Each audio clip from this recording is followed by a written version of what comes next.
Photoscopie.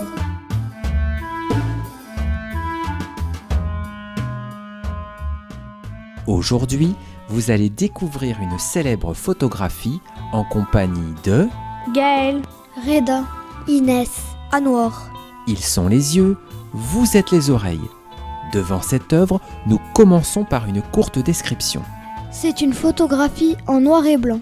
Je vois un camp de prisonniers surveillé par des policiers. Les prisonniers sont assis. sauf un qui est debout, torse nu, avec un pantalon et un drôle de chapeau. Puisqu'un prisonnier est torse nu, ça doit se passer en été. Les prisonniers sont séparés des policiers par des fils barbelés. Les policiers mènent la garde. Ils vérifient que les prisonniers ne s'évadent pas. En regardant le signe sur leur uniforme, je pense que ce sont des policiers nazis. Donc l'histoire doit se passer pendant la Seconde Guerre mondiale. Le policier avec des lunettes doit être le général. À l'arrière-plan, on distingue des maisons.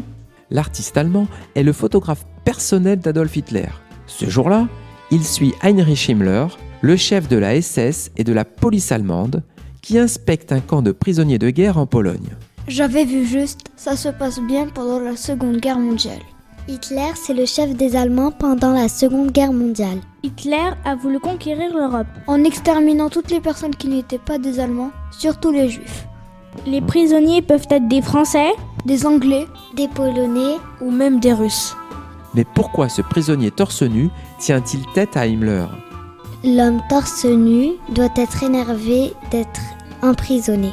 il veut montrer qu'il n'abandonnera pas. Il va certainement s'évader pour continuer le combat.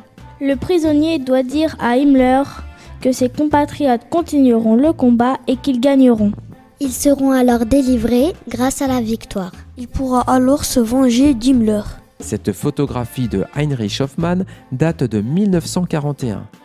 Vous êtes désormais invité à regarder l'œuvre intitulée Inspection d'un camp de prisonniers de guerre.